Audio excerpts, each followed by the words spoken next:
여호와여, 내 마음이 교만하지 아니하고 내 눈이 오만하지 아니하오며 내가 큰 일과 감당하지 못할 놀라운 일을 하려고 힘쓰지 아니하나이다.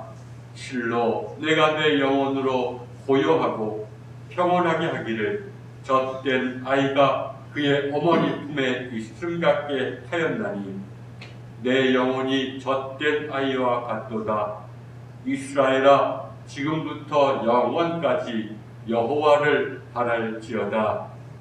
주님, 저희의 발걸음을 예배의 자리로 인도하여 주셔서 감사드립니다. 이 시간 내내 주님의 거룩하신 영께서 임재하시고 인도하셔서 저희로 하여금 신령과 진정으로 예배드리게 하셔서 주님께는 영광이, 저희에게는 참된 구원이 이루어지는 시간들이 되게 하여 주옵소서. 예수님의 이름으로 기도드립니다. 아멘. 경배 찬송 14장 1절 찬송 드립니다.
겸손히 하나님 앞에 죄의 고백을 드립니다.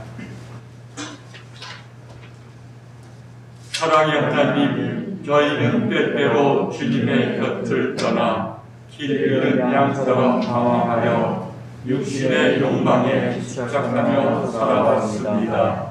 또한 주님의 말씀을 저버리고 빛의 자녀된 삶을 살지도 못했습니다.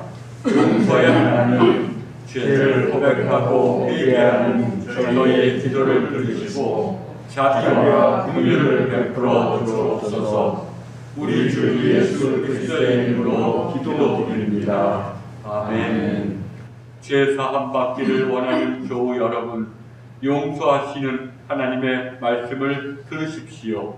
만일 우리가 우리 죄를 자백하면 그는 미쁘시고 의로우사 우리 죄를 사하시며 우리를 모든 불의에서 깨끗하게 하실 것이요. 아멘.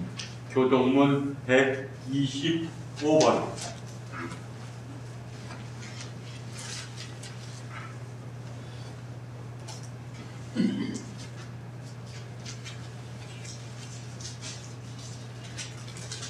하나님이여, 사슴이 시냇물을 찾기에 갈급함 같이 내 영혼이 주를 찾기에 갈급합니다. 내 영혼이 하나님 곧 살아계시는 하나님을 갈망하나니 내가 어느 때에 나아가서 하나님의 얼굴을 배울까. 사람들이 종일 내게 하는 말이 내 하나님이 어디 있느뇨 하오니 내 눈물이 주야로 내 음식이 되었도다. 내 영혼아, 내가 어찌하여 낙심하며 어찌하여 내 속에서 불안해하는고. 너는 하나님께 소망을 두라. 그가 나타나 도우심으로 말미암아 내가 영원히 찬송하리로다. 낮에는 여호와께서 그의 인자심을 베푸시고 밤에는 그의 찬송이 내게 있어 생명의 하나님께 기도하리로다. 내 반석이신 하나님께 말하기를 어찌하여 나를 잊으셨나이까. 내가 어찌하여 번제의 악죄로 말미암아 슬프게 다니니까 하리로다. 내 뼈를 찌르는 칼같이 내 대적이 나를 비방하여 늘 내게 말하기를 내 하나님이 어디 있느냐 하도다. 내 영혼아, 네가 어찌하여 낙심하며 어찌하여 내 속에서 불안해 하는가? 너는 하나님께 소망하노라. 나는 그가 나타나 도우심으로 말미암아 내 하나님을 여전히 찬송하리로다. 아멘. 찬송가 1장으로 성령을 드립니다.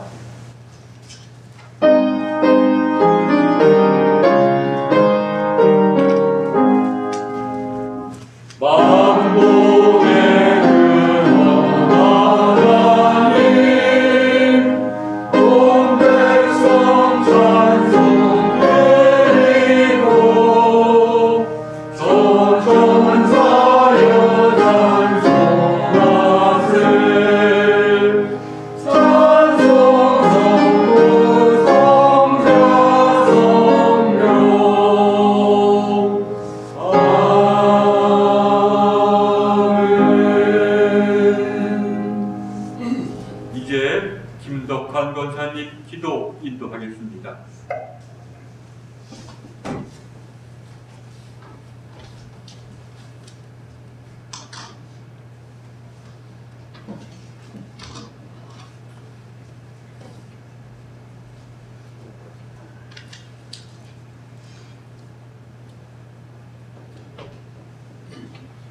오늘 아침에 또 이렇게 저희들 즐겁고 기쁜 마음으로 이 자리에 나올 수 있게 인도해 주셔서 감사합니다. 오늘 함께 모여서 예배 드릴 수 있는 이런 소중한 자리를 허락하여 주신 그 은혜에 감사드립니다. 얼마 전까지만 해도 모두가 함께 모여서 예배 드리는, 또 기도하고 또 함께 음식을 나누며 찬양을 바치는 그 모습을 늘 주께서는 기꺼운 마음으로 받아주셨습니다. 한없이 부족하지만은 그 믿음이 가상해서가 아닌지요. 코로나19라는 시대의 그 전염병이 휩쓰면서 지금의 이런 사회 모습으로 변했습니다. 그래도 주님의 도움으로 이 어려운 현실에서 벗어날 초심을 보여 안도하며 감사드립니다. 다시금 모두가 함께 모여서 예배 드릴 수 있게 되기를 간절한 마음으로 기도합니다. 육신의 병으로 침상에서 고통받는 우리의 교우를 주님께서 보고 계시리라 믿습니다. 또한 고통받는 영혼 또한 보고 계시리라 믿습니다. 그들의 간절한 기도를 들으시고 손잡아 주시고 그 고통으로부터 벗어날 수 있게 도와주시옵소서. 한마나 그 고통에 겨워서 신앙하는 그들의 그 울부짖음을 들어주시고 그 믿음을 도와주시고 이겨낼 수 있는 용기를 주님께서 주시리라 믿습니다. 모두 함께 모여서 다시금 예전처럼 예배드릴 수 있는 그런 소중한 자리를 주님께서 앞으로 허락하여 주시옵소서.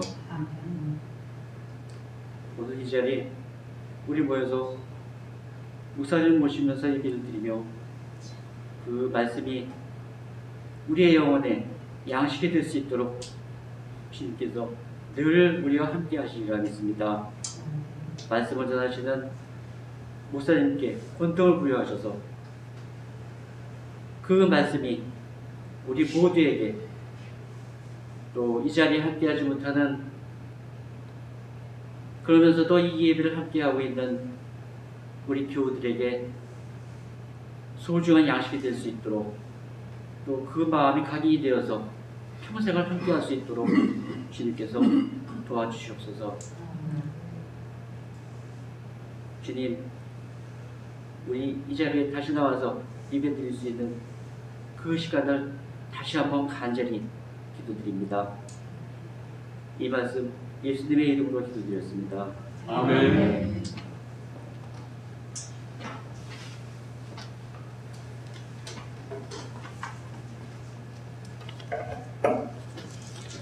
찬송가 366장 1절입니다.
신약에 있는 고린도 후서 6장 2절 말씀입니다. 제가 봉독하겠습니다. 이르시되 내가 은혜 베풀 때에 너에게 듣고 구원의 날에 너를 도왔다 하셨으니 보라 지금은 은혜 받을 만한 때요 보라 지금은 구원의 날이로다. 아멘. 이제 김성민 목사님 하나님의 말씀 전해주겠습니다.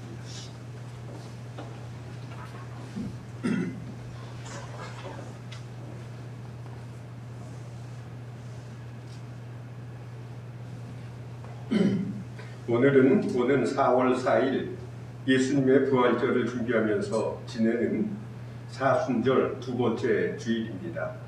아무쪼록 이 기간 동안 우리를 위해서 십자가에서 돌아가신 예수님의 고난과 부활을 묵상하면서 지내는 시간이 되었으면 합니다.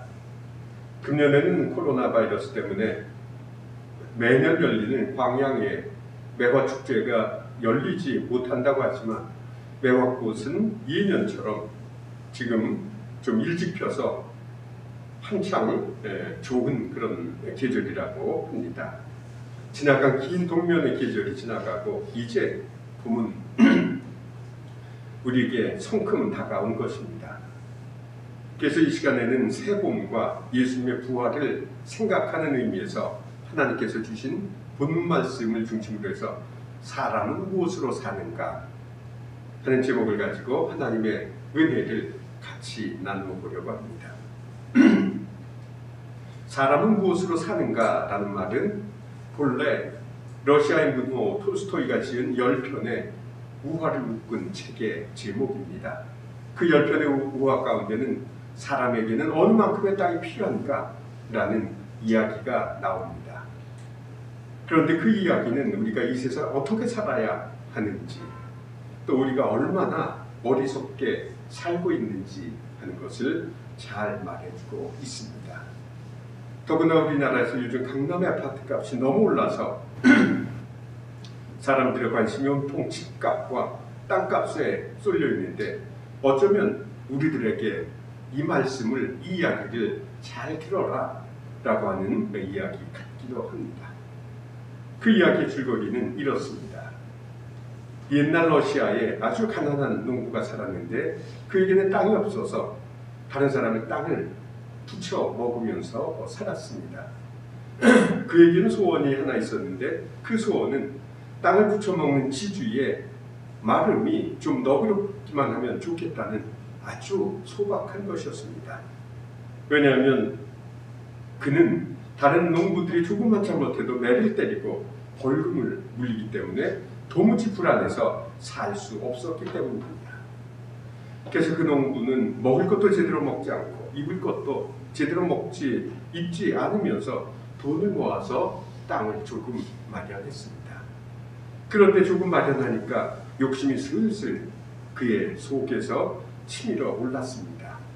다 같이 가난할 때는 마을 사람들에게 인심도 좀 쓰고 또 너그럽게도 대했는데 돈이 좀 생기니까 갑자기 땅을 더 넓혀야겠다고 하는 욕심이 생긴 것입니다.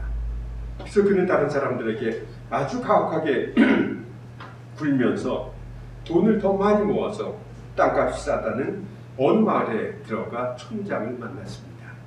그러면서 그 촌장에게 값비싼 선물도 주고 비위도 맞춰가면서 이것저것 흥정을 했습니다.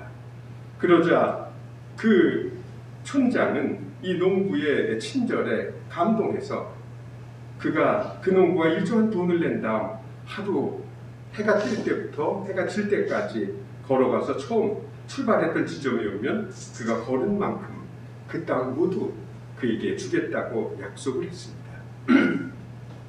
그래서 그 농부는 자기가 지불한 돈보다 엄청난 땅을 얻을 수 있다는 생각이 들어서 그 다음날 아침도 제대로 먹지 않고 일찍 일어나 또 쉴 것도 제대로 쉬지 않고 길을 걸어가고 또 걸어갔습니다. 나중에는 장화가 무거워서 맨발로 걷느라고 발바닥이 다 트고 또 아파서 죽을 지경이 되었지만 땅만 생각하면서 참고 또 참았습니다. 한참을 걸은 다음 어느덧 저쪽 서산에서 해가 뉘엿뉘엿 져가는데 아직도 자기가 출발했던 그 출발점은 보이지 않았습니다. 그래서 그는 초조한 생각이 들어서 뛰기 시작했습니다. 그래서 숨이 턱 밑까지 찬 것도 모르고 뛰고 또 뛰었지만 아직도 갈 길은 멀었습니다. 그러다가 농부는 출발점이 저기 가까이 본이 있는데 그만 숨을 쉬지 못하고 피를 토하면서 죽었다고 합니다. 더 많은 땅을 얻으려고 무리하다가 죽고 만 것입니다.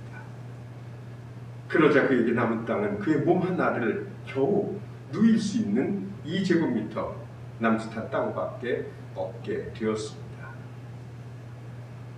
이 이야기는 우리가 이 세상을 살면서 얼마나 어리석고 딱하게 사는지를 아주 잘 보여주고 있습니다. 우리 역시 이 농부처럼 우리 삶에 꼭 필요하지도 않은 것을 얻으려고 고생하지만 그것들 모두 부질없지 않습니까? 아니, 어리석기 짝이 없는 것이 아닙니까? 나중에 우리가 묻힐 땅은 얼마 되지 않는데 살아서 그렇게 많은 땅을 또 그렇게 많은 것을 얻으면 무엇을 하겠습니까?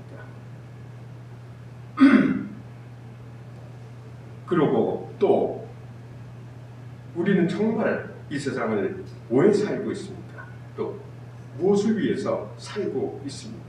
이렇게 욕심을 부리려고 살고 있습니까? 아니면 매일 끼니 걱정을 하려고 사는 것입니까? 또 그렇지 않으면 오늘은 무슨 맛있는 것을 먹을까? 또 뭐 좀 더 재밌는 것은 없을까? 하면서 이 세상을 살고 있지는 않습니까? 그런데 제가 생각하기 이 세상에서 제일 불쌍한 사람은 걱정을 일 삼아서 하는 사람 같습니다. 그런 사람은 위에 나오는 농부처럼 욕심을 부리거나 아니면 맛있는 것, 재밌는 것, 사치스러운 것을 찾는 사람처럼 걱정이 자기의 일인 것처럼 걱정하면서 이 세상을 삽니다.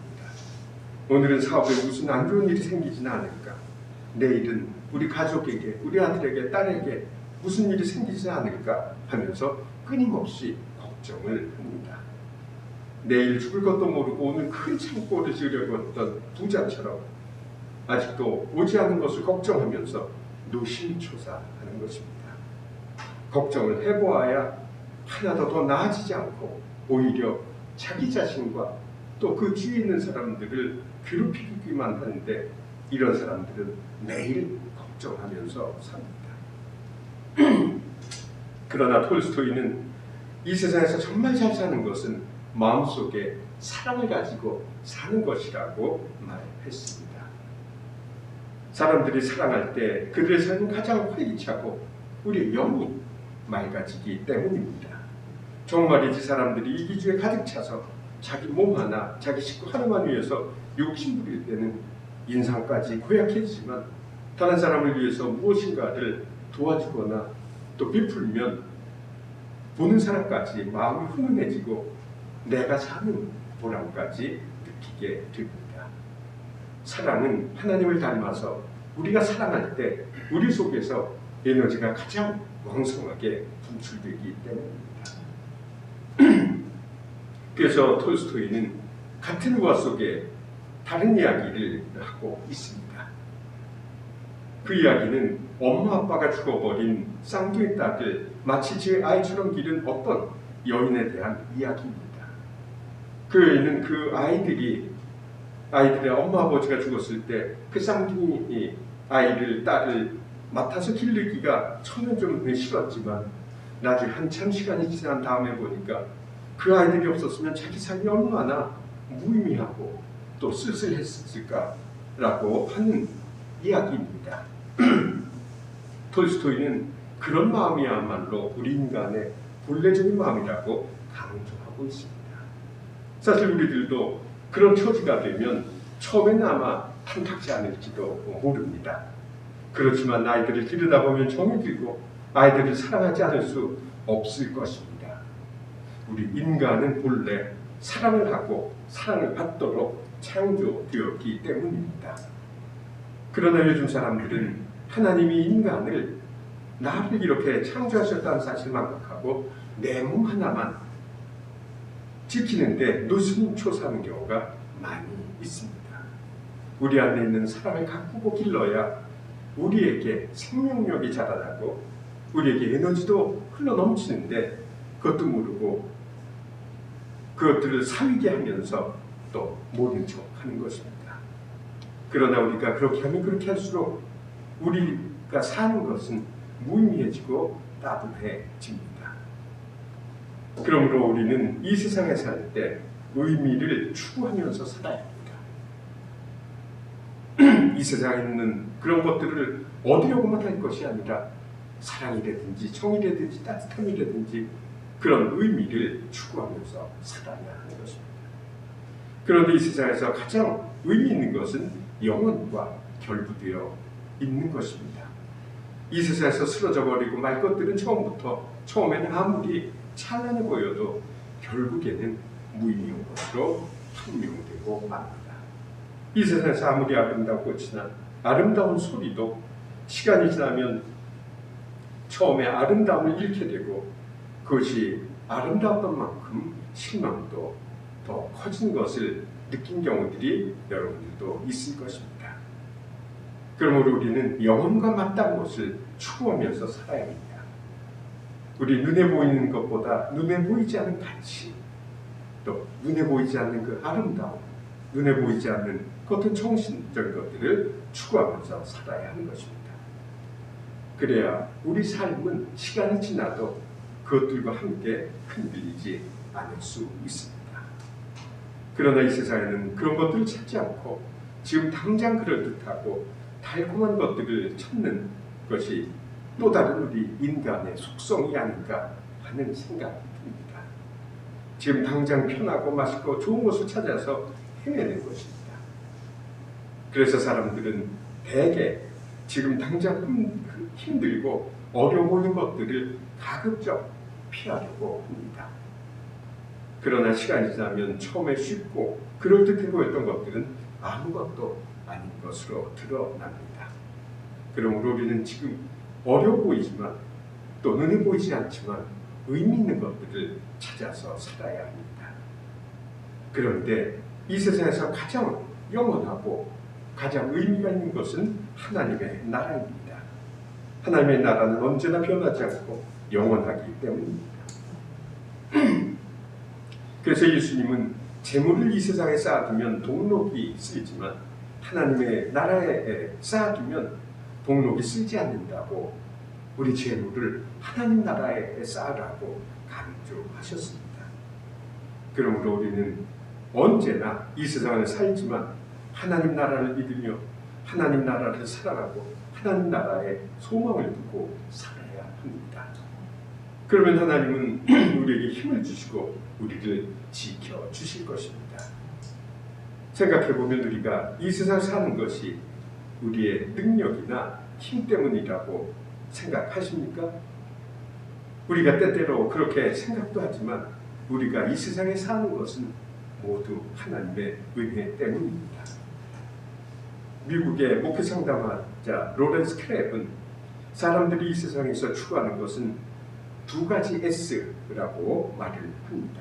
하나는 security, 즉 안전이고 또 다른 하나는 이 significance인데 그것은 뭐 중요성이라고 하든지 다른 사람의 어떤 평판이라고 말할 수가 있습니다. 사람들이 이 세상에서 좀 더 안전한 환경을 얻고 다른 사람들에게 중요한 사람이다, 괜찮은 사람이다 라고 하는 평판을 받으려고 하면서 산다는 것입니다.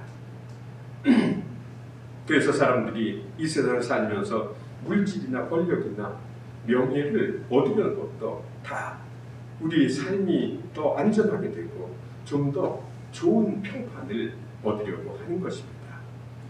돈이 있고 권력이 있으면 병이 나도 좋은 병원에서 치료받을 수 있고 또 다른 사람들이 나를 그럴듯하게 봐주기 때문에 길을 써서 시큐리티와 시그니피컨스를 얻으려고 한다는 것입니다. 어떻게 생각하면 정말 많은 사람들은 또 우리들도 때때로 우리 삶의 안전과 또 내가 잘났다고 하는 그것을 다른 사람에게 인정받으려고 하면서 사는 것 같습니다. 그러나 그것이 정말 그렇지는 않은 것 같습니다. 우리 삶의 안전이 돈이나 권력에서 오고 우리의 중요성이 이 세상 사람들의 평판에 달려 있다면 우리는 그것만을 세상에서 쫓아가야 하는 것입니다. 그러나 그것들은 바람에 나부끼는 겨와 같고 한동안은 파릇파릇하다가 곧 시들어버리는 들풀에 불과합니다.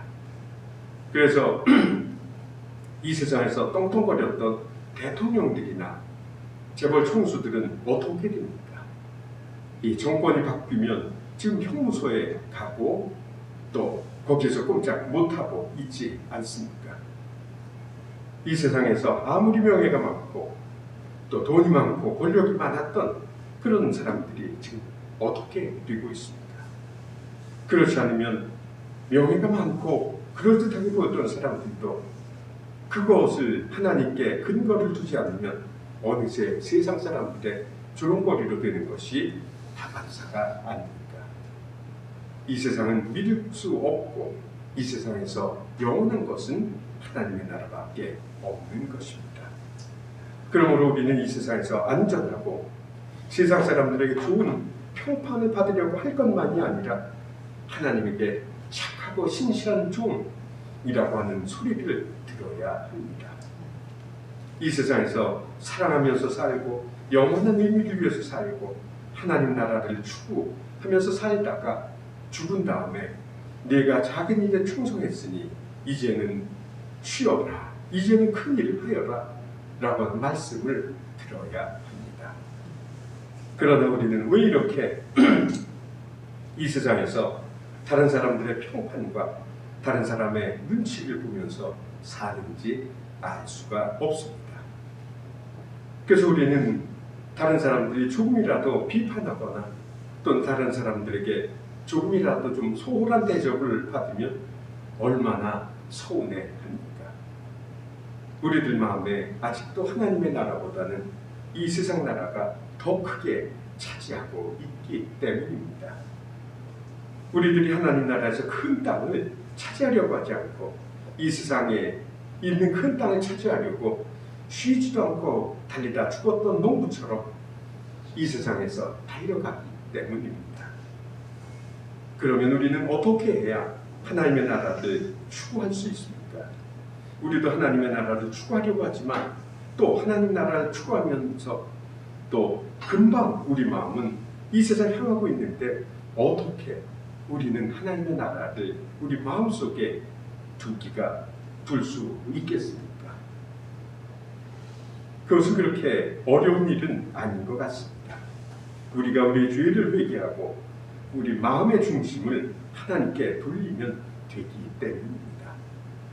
내가 탐욕과 정욕과 더러움으로 물들어 있고 아무 능력도 없으며 선하지도 않은 사람이라고 할지라도 예수님께서 우리 죄를 모두 사해 주셨기 때문입니다. 그러므로 우리가 그런 사람이라는 사실을 철저하게 깨닫고 우리 마음의 중심을 하나님께 돌려야 합니다. 그리고 겸손한 마음으로 하나님, 저는 아무것도 할 수 없고 아무것도 볼 것 없는 주인인데 저를 불쌍히 여겨 주시옵소서라고 하나님께 겸손하게 아뢰야 합니다. 우리가 이 세상의 마음을 두고 살기에는 이 세상이 너무 불안정하고 혼란한 데 불구하고 우리 마음이 어느 사이인가 늘 이 세상에 가 있기 때문입니다. 그러나 또 다른 한편으로 생각할 때는 그것이 제일 어려운 일이라는 생각도 듭니다. 우리에게 뿌리 깊은 교만과 자기중심성이 있기 때문입니다. 그래서 우리가 어려울 때는 모든 것을 하나님께 맡기고 하나님을 찾지만 어려움이 지나가고 삶이 좀 나아지면 우리가 언제 그랬냐는 듯이 다시 내가 내 삶의 주인이 되려고 이 세상만 바라보고 이 세상에서만 달려가기 때문입니다. 그래서 바울은 우리 인간의 이러한 안타까운 그런 처지를 알고 은혜의 때에 나는 네 말을 들어주었다. 구원의 날에 나는 너를 도와주었다.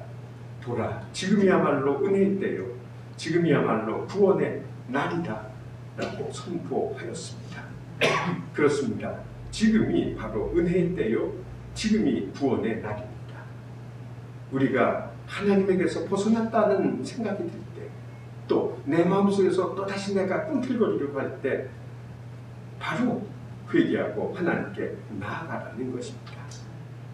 톨스토이가 이야기했던 농부가 처음에 길을 떠났던 시절보다 너무 멀리 와 있다는 생각이 들었을 때 그대로 쭉 가지 말고 땅이 좀 줄어들더라도 지름길로 다시 돌아가야 한다는 것입니다. 예수님께서 우리를 위해서 십자가에서 돌아가신 것은 바로 그런 지름길을 우리에게 가르쳐 주려고 했기 때문입니다.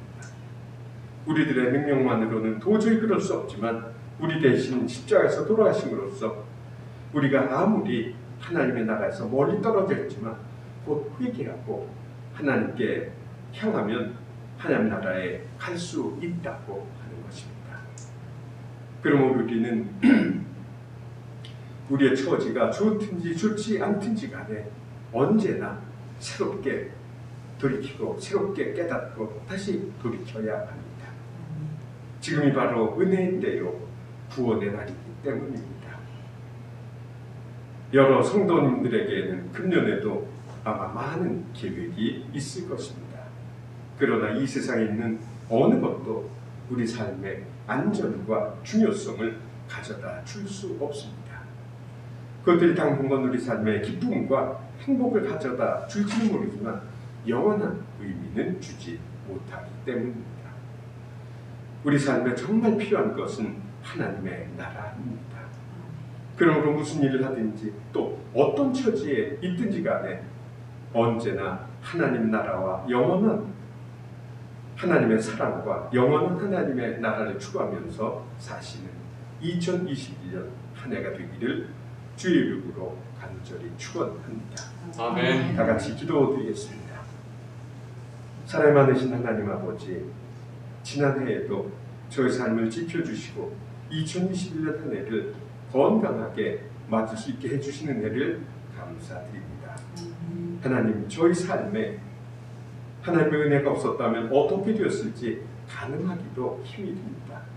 아무쪼록 2021년에도 저희가 이 세상 살면서 하나님 나라보다 이 세상 나라를 추구하지 않게 인도하여 주시옵소서. 그리고 언제나 우리가 잘못을 했을지라도 지금이 바로 은혜의 때요, 구원의 날이라는 것을 마음에 새기며 당신께로 다시 돌아가는 삶을 살도록 인도하여 주시옵소서. 이 모든 말씀 우리 주 예수 그리스도를 받들어 간절히 기도드렸습니다. 아멘. 자, 이제 사도신경으로서 신앙 고백하겠습니다. 전능하사 천지를 만드신 하나님 아버지를 내가 믿사오며 그 외아들 우리 주 예수 그리스도를 믿사오니 이는 성령으로 잉태하사 동정녀 마리아에게 나시고 본디오 빌라도에게 고난을 받으사 십자가에 못 박혀 죽으시고 장사한 지 사흘 만에 죽은 자 가운데서 다시 살아나시며 하늘에 오르사 전능하신 하나님 우편한 되시다가 그리로서 산자 죽은 자를 심판하러 오신다. 성령을 믿사오며 거룩한 공예와 성도가 서로 통하는 것과 죄를 사하시는 것과 몸이 다시 사는 것과 영원히 사는 것을 믿사옵나이다. 아멘. 434장 찬송하면서 봉헌입니다.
하나님으로부터 얼마나 멀리 떨어져 있는지를 일깨워 주십니다.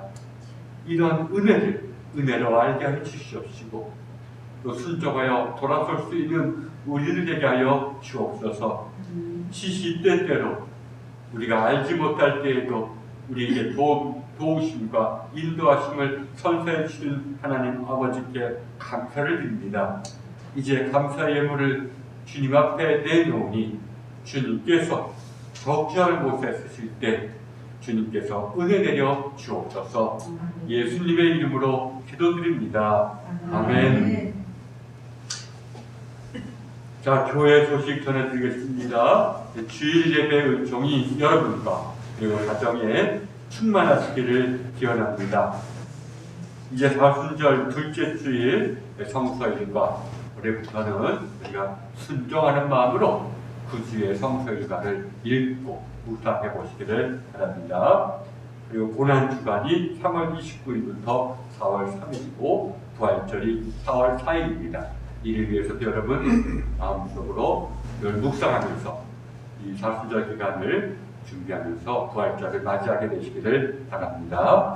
늘 우리 교회에 아프신 분들, 어려움 겪으신 분들 기억날 때마다 기도해 주시기를 바랍니다. 이제 찬송가 491장 찬송하신 후에 김성민 목사님 축도로 예배를 마칩니다.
이제는 우리 주 예수 그리스도의 원하시는 해와 아버지 하나님의 지극하신 사랑과 성령의 감도하시며 감화하시며 역사하시는 은총이 우리를 자꾸 이 세상으로 이끌게 하는 우리의 죄성을 깨닫고 지금이면 바로 은혜 때요 구원의 날이라고 하는 그런 하나님의 약속을 굳게 믿고 다시 하나님 나라로 향하고자 하는 이 자리에 있는 안산부곡교회 모든 성도들과 안산부곡교회 머리 위에 지금부터 영원토록 함께 계시기를 간절히 축원하옵나이다.